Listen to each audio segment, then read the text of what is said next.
ये विस्मय संसार को होने वाला था, इसलिए नारद जी ने पहले ही उस विस्मय का समाधान कर दिया। नारद जी ने कहा कि जब वेद वेदांतों से कुछ नहीं हुआ तो क्या भागवत जी से लाभ होगा। बोले महाराज मान लो अब एक गन्ना उठा लो आप, तो गन्ने से चाय बना लोगे? गन्ने से आप किसी भी वस्तु को मीठा कर लोगे? बोले नहीं कर सकते। क्यों? क्योंकि गन्ने की भी प्रक्रिया होती है। गन्ने से जब चीनी बनेगा तभी चीनी के प्रयोग से, गुड़ के प्रयोग से आप किसी भी चीज को मीठा कर सकते हैं। बाकी रस तो आया है गन्ने से, लेकिन आप यदि चाहें कि डायरेक्ट गन्ने को उठा करके मैं चाय बना दूं तो नहीं बना सकते। उसके लिए आपको चीनी की ही आवश्यकता पड़ेगी, गुड़ की ही आवश्यकता पड़ेगी।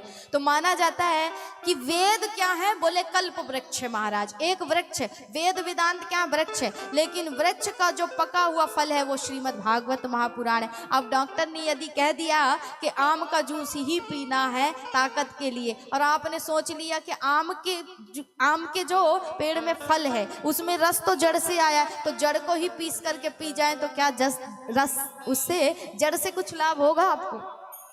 ना आपकी क्षुधा मिटेगी, ना आपको ताकत आएगी। तो फायदा तो होना है, लाभ तो होना है फल से। रस तो आया है उसी आम के जड़ से, लेकिन फायदा तो फल से ही होगा। तो उसी प्रकार है श्रीमद् भागवत। ये वेद वेदांत वही वृक्ष हैं और उसी वृक्ष का पका हुआ फल है श्रीमद् भागवत। इसलिए भागवत की कथा करो, इसी से इनकी मूर्छा दूर होगी और कष्ट की निवृत्ति होगी। उसी भागवत का आयोजन किया गया किस जगह पर? बोले महाराज एक सुंदर सा तट है हरिद्वार में, आनंद नामक एक सुंदर सा तट है, वहीं पर यह आयोजन किया जाए। कुछ दूर हम चलें, कुछ दूर वो आए, और इस प्रकार बात बन जाएगी। क्योंकि जब तक आप भगवान को पाना चाहते हैं और भगवान के लिए 2 कदम नहीं बढ़ाओगे तो भगवान आपके लिए 10 कदम बढ़ाएंगे।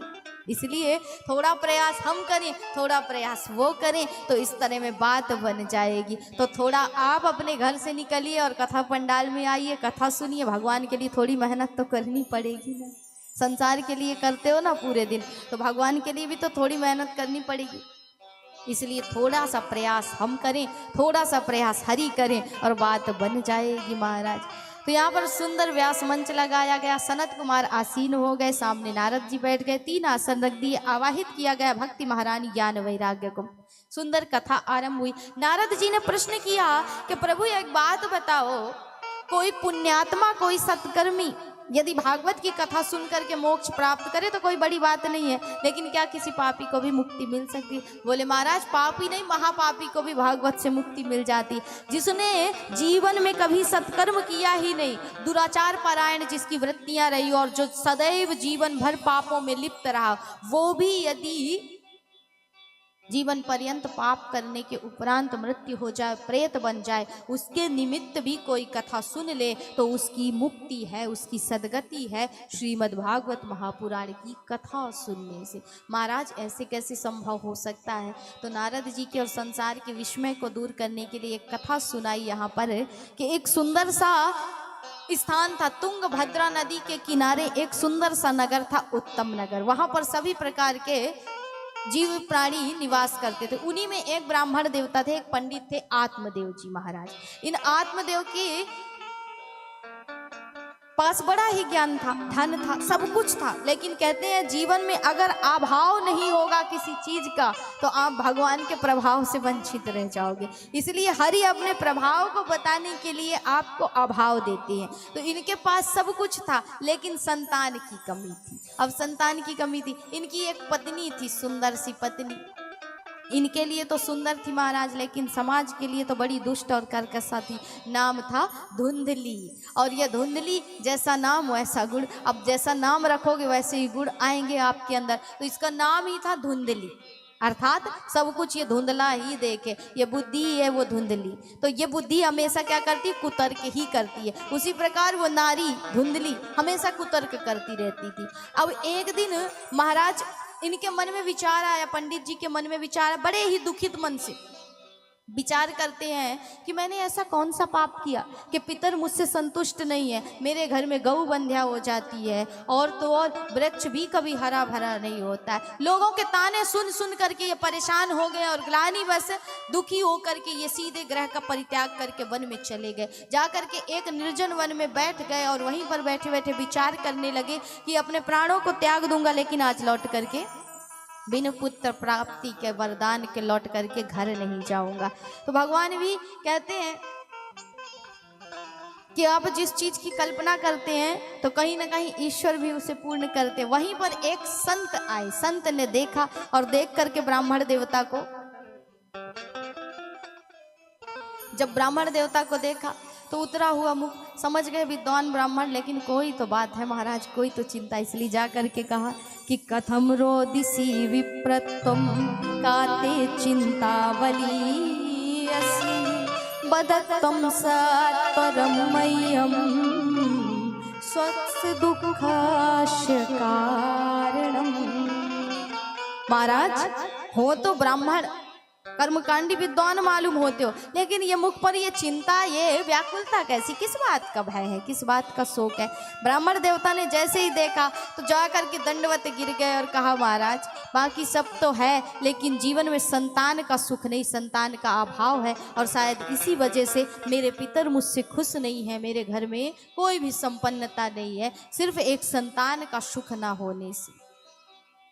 तो संत ने भी समझाया, क्योंकि संत का काम होता है, संत अर्थात जो संसार की समस्याओं का करे अंत, वही है संत। इसलिए संत ने कहा कि तुम्हें क्या चाहिए? बोले महाराज संतान प्राप्ति का वरदान चाहिए। तो संत ने कहा कि महाराज मुंचा ज्ञानम प्रजा रूपम बलिष्ठा कर्मणो गति विवेकम तू समासाध्यै त्यज संसार वासनम।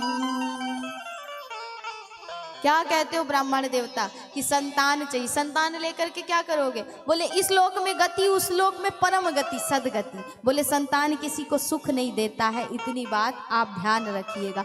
ना संतान आपको गति देता है, ना सदगति देता है। आपके कर्म श्रेष्ठ हैं तो ही आपको सदगति मिलेगी और गति मिलेगी, परम गति मिलेगी। और कर्म निकृष्ट हैं तो आपकी संतान भी आपको नरक में जाने से नहीं रोक सकती। कोई किसी के जीवन को नहीं बनाता, आपके कर्म आपके जीवन को अच्छा और बुरा बनाते हैं। इसलिए महाराज याद करो, राजा सगर के भी तो 60,000 पुत्र थे, जल करके राख हो गए। अपनी गति का पता नहीं, अपने पिता को क्या सदगति देंगे। धृतराष्ट्र के भी तो दुर्योधन सरीखे 100 पुत्र थे, पूरे वंश का सर्वनाश कर दिया महाराज। और तो और रावण के भी थे 1 लाख पूत, 1.25 लाख नाती, और अंत गति कैसी कि मुख में कोई जल डालने वाला भी नहीं बचा था। तो किसी को किसी से कुछ नहीं मिलता है, आपके कर्म श्रेष्ठ है तो ही आपको गति है और सदगति है। इसलिए कर्म को सुधारो, और यदि इतनी ही संतान की कामना है तो उसी गोविंद को संतान बना लो, कम से कम अंत समय साथ तो देगा, अंत समय तुम्हें सदगति तो मिलेगी। पंडित जी को बात समझ में नहीं आई, बोले विनाश काले विपरीत बुद्धि। महाराज ये उपदेश नहीं चाहिए, यदि संतान दे सकते हो तो दे दो। तुम्हारे जीवन में इस जन्म तो क्या, मैंने तुम्हारे मस्तिष्क की रेखा को पढ़ी है, अगले 7 जन्मों तक संतान का सुख नहीं है। पंडित जी समझ गए कोई साधारण व्यक्ति नहीं है, 1 जन्म नहीं 7 जन्मों की जान सकता है, तो पुत्र का सुख भी दे सकता है। तुम्हारे चरणों में गिर जाऊंगा, यहीं पर मर जाऊंगा, लेकिन बिना संतान के लौट करके नहीं जाऊंगा। तो यहाँ पर संत को भी दया आई, फल दे दिया, अपनी पत्नी को खिला देना और नियम बता दिए। अब पत्नी को वो फल ला करके आत्मदेव जी ने दिया, तो पत्नी का नाम ही धुंधली है महाराज, सब कुछ ये कुतर्क करने वाली है। यहाँ पर भी अपनी बहन से कुतर्क करने लगी कि गर्भ धारण हो गया सुखदेव की तरह, 12 वर्ष तक गर्भ रुक गया, गांव में प्रलय आ गया तो मैं सुकुमारी भागूंगी कैसे। तरह तरह के कुतर्क महाराज बुद्धि में चलने लगे। तो क्या किया जाए? बोले देख, तेरे घर में खाने के भंडार भरे हैं तो कोई खाने वाला नहीं। बहन कह रही है कि तेरे घर में भंडार है तो कोई खाने वाला नहीं, मेरे घर में कुछ खाने के लिए नहीं है तो लाइन लगी है महाराज, 6 बालक पहले से है, 7वां आने वाला है। तो ऐसा कर, तेरे पति बड़े भोले भाले, मेरे पति लालची, तो धन दे करके तू मेरे यहाँ जो बालक होगा उसे ले लेना और अपना पुत्र कह देना, तेरे पति को पता भी नहीं चलेगा। गर्भ होने का नाटक कर ले, गर्भ धारण कर ले और नाटक कर ले। तो महाराज यही किया, दोनों ने कुतर्क करके यही किया। उस फल का क्या किया जाए? तो बोले महाराज ये फल ऐसे थोड़े ना होते हैं। बोले खावे पहिरे ढूंढते ये जोगी अवधूत, अरी बहन कबू फलन ते होत न देखो पूत। तो ये पूत, ये संतान इस फल से थोड़े ना होने वाले, इसलिए इसका परीक्षण ले लेते हैं। इसे एक गौ को खिला देते हैं, देखते हैं कि सत्य होता है कि नहीं। उस फल को गौ को खिला दिया। इधर धुंधली ने गर्भ धारण कर लिया, नाटक कर लिया, और जैसे उसकी बहन के घर संतान हुई उस पुत्र को ला करके दे दिया। महाराज मेरे पुत्र हुआ। आत्मदेव की प्रसन्नता की कोई सीमा नहीं। ऐसा उत्सव मनाया महाराज। नामकरण किया, नाम रखने की बारी आई तो धुंधली ने कहा हमारा नाम धुंधली है, तो आजकल नाम भी मैचिंग से रखा जाता है, तो हमारे बालक का नाम धुंधकारी होगा। अब महाराज जैसा नाम वैसा काम, धुंधकारी नाम रख दिया तो आताताई ही होगा, उपद्रवी ही होगा, चोर डाकू ही बनेगा। उस फल को जिस गाय को खिलाया था 3 महीने बाद उसने भी एक बालक को जन्म दिया। पूरा शरीर मनुष्य का था, सिर्फ कान उसके गौ के थे, इसलिए उसका नाम हुआ गोकर्ण। अब यहाँ पर धुंधकारी जो था वो बड़ा ही आताताई हुआ, बड़ा ही पापी हुआ, चोरी करता, डाका डालता, मांस मदिरा का सेवन करता। लेकिन महाराज हुआ ये कि यहाँ पर संस्कारों में गलती माता पिता से भी हुई थी। इसलिए कहा जाता है कि जब आपके घर में संतान हो और खास तौर से बालक हो, पुत्र हो, और पहला हो और बड़ी मन्नतों के बाद हुआ, तो यहाँ पर सावधानी माता पिता को ज़्यादा रखनी चाहिए। इसलिए सोच समझ करके उसे पालन पोषण देना चाहिए। कहते हैं साधन नहीं दोगे तो बच्चा कुछ क्षण तक रोएगा, लेकिन संस्कार नहीं दोगे तो जीवन पर्यंत रोएगा। अब निर्णय आपके हाथ में है कि मोबाइल थमाओगे या उसके हाथ में गीता रामायण दोगे। यदि गीता रामायण दे दोगे तो उसका जीवन सुधर जाएगा, आपका भी सुधर जाएगा, और यदि मोबाइल दे दोगे तो आपका तो बर्बाद करेगा, अपना भी कर लेगा। इसलिए साधन नहीं संस्कार दीजिए, और वही बालक जगत में पूजनीय हुआ, उसी का नाम हुआ जिसके माता पिता ने उसे उच्च संस्कार दिए। क्योंकि माता पिता की ही आत्मा होती है उनकी संतान, और जो आप करते हैं, जो क्रिया आप करते हैं, वही आपके संतान में आती है। तो सोच समझ करके बालकों को संस्कार दें। यहीं पर आत्मदेव ने गलती की और आज प्रायश्चित की अग्नि में जल रहा, पश्चाताप कर रहा, दिन रात रोता है। और आज जब रोते हुए बैठे थे, गोकर्ण जी का आगमन हुआ। पिताजी क्या बात है, आप महीनों हो गए व्यर्थ में चिंतित रहते, व्याकुल रहते, किस बात की चिंता है? तो कहा कि पुत्र, ऐसी संतान से अच्छा बिना संतान के ही जीवन अच्छा था। क्या करूं ऐसे संतान को लेकर के? मेरे मंदिर जैसे घर को इसने मांस मदिरा का अड्डा बना दिया। हर जगह मांस है, मदिरा पड़ा हुआ है, कहीं पर भी पूजा भजन नहीं होता है। मन में इतना वैराग्य है नहीं कि सब कुछ छोड़ करके वन में चला जाऊं। गोकर्ण जी कहते हैं कि पिताजी, बड़ा सुंदर उपदेश दिया गोकर्ण जी ने कि पिताजी एक बात कहना चाहूँगा। सबसे पहले तो ये शरीर की जो आसक्ति है कि मैं मेरे की जेवरी, अरे गल बांधो संसार, और दास कबीरा क्यों बने जाके राम आधार। तो ये जो मैं मेरे की जेवरी बांध रखी है ना पिताजी, अर्थात ये मेरा पुत्र है, ये मेरी पत्नी है, ये मेरा घर है, ये मेरा परिवार है, ये मेरी संपत्ति है, प्रॉपर्टी है हमारा।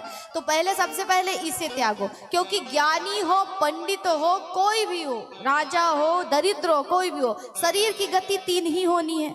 चाहे जितना अमीर से अमीर हो, चाहे जितना गरीब से गरीब हो, शरीर की 3 ही गति होनी है। जला दोगे तो राख हो जाएगी, गाड़ दोगे तो कीड़े मकोड़े चुन खाएंगे, और फेंक दोगे तो चील कौए नोच ले जाएंगे। तो शरीर की कोई गति नहीं है, गति तो सिर्फ आत्मा की है, सदगति तो सिर्फ आत्मा की है। इसलिए पिताजी सिर्फ एक ही बात कहना चाहूँगा कि आपने कहा कि वन में जाने कि मुझ में इतनी क्षमता नहीं है कि मैं सब कुछ त्याग करके वैराग्य लेकर के वन में चला जाऊं। तो वन में जाने से यदि भगवान मिलते तो वन में तो उन जीवों का, उन पशुओं का जन्म ही वन में हुआ, तो हमसे पहले भगवान उनको मिल गए होते, लेकिन क्या मिले, वो भी भटक रहे आज। तो जब तक मन की खटपट नहीं शांत होगी तब तक वन में जाने से भी कोई फायदा नहीं है। कहते ना, एक कथा आती है कि एक यात्री जा रहा था अपने घोड़े को लेकर के, उसके घोड़े को प्यास लग गई, थक गया, घोड़ा बड़े प्यास से व्याकुल हो गया, तो एक कुएं के पास रुक गया।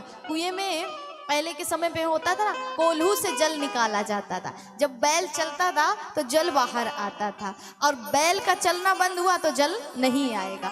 तो अब वो घोड़ा जब जल पान करने के लिए गया, उस यात्री ने निवेदन किया कि महाराज हमें प्यास लगी, हमारे घोड़े को भी प्यास लगी है, तो जल पान करा दीजिए। उस व्यक्ति ने कहा ठीक है, मैं अपने बैल को चलाता हूँ, जल बाहर आए तो तुम पान कर लेना। अब बैल चलता तो बैल के पैरों की आहट से घोड़ा पानी नहीं पी रहा है। तो उस व्यक्ति ने कहा कि कुछ समय के लिए अपने बैल को रोक दो, इसके पैरों की आहट से हमारा घोड़ा जल पान नहीं कर पा रहा है। तो उस सज्जन ने कहा कि महाराज अगर बैल नहीं चलेगा तो जल आएगा नहीं, और जल आएगा नहीं तो ये पान कैसे करेगा। तो उस व्यक्ति ने बड़ी सुंदर बात बताई है जीवन में कि ये खटपट जो है, ये बैल की जो खटपट है वो चलती रहेगी। अब इस खटपट के बीच में ही आपको जल का पान करना है, अर्थात संसार की समस्याओं का कोई अंत नहीं है। इन समस्याओं में रह करके ही आपको अपने मन को वैरागी बनाना है। तन से वैरागी कोई नहीं होता है, तन का वैराग कोई नहीं ले सकता, मन से वैरागी बनिए।